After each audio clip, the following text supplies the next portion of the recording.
ధైర్యం ఉంటే నిజాయితీపరుడు అయితే నువ్వు తప్పు చేయకపోతే తక్షణమే సుప్రీంకోర్టు హైకోర్టు సిట్టింగ్ జడ్జితో విచారణకు ఆదేశించు.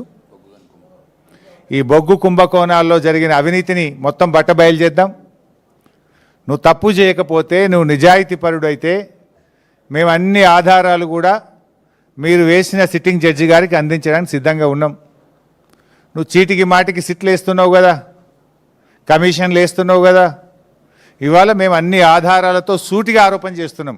నీ బావమరిదే మొదటి లబ్ధిదారుడు, నీ బావమరిదే ఈ రింగుకు మొత్తం కింగ్ పిన్ను, నీ బావమరిదే ఈ సింగరేణిలో 1000 కోట్ల కుంభకోణానికి తెరలేపిండు.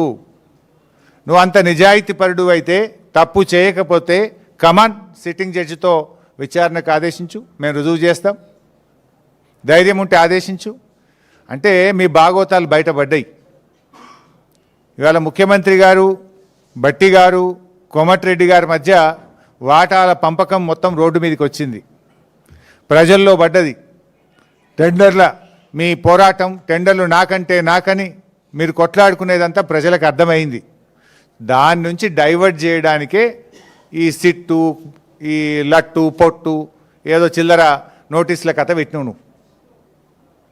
సరే, మాకు చట్టం మీద గౌరవం ఉంది, తప్పకుండా గౌరవిస్తాం, ఎన్నిసార్లు పిలిచినా హాజరవుతాం.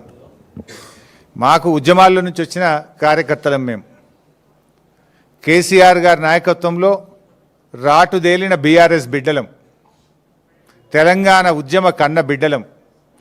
ఉద్యమాలు పోరాటాలు మాకు కొత్త కాదు, అక్రమ కేసులు అంతకంటే కొత్త కాదు, అరెస్టులు అనేటివి మాకు కొత్త కాదు.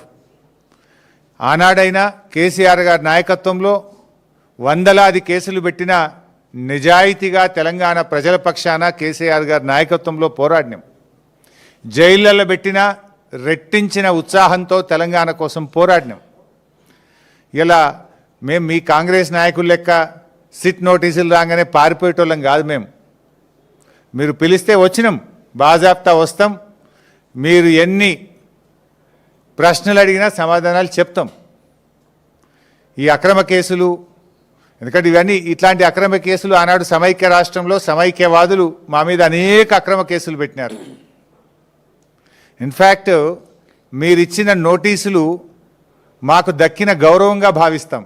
ఎందుకు ఈ మాట అంటున్నా అంటే, పొద్దుగాల నీ బామ్మర్రి భాగవతం బయట పెడితే సాయంత్రం నోటీస్ ఇచ్చినావు. ఇది రాష్ట్ర ప్రజలందరికీ అర్థమైపోయింది కదా. అంటే నువ్వు నీ భాగవతాన్ని బయటపడకుండా, ప్రజల్లో పడకుండా అటెన్షన్ డైవర్షన్ కోసం నువ్వు నోటీస్ ఇచ్చినావు. ఈ మాత్రం రాష్ట్ర ప్రజలకు అర్థం కాదా?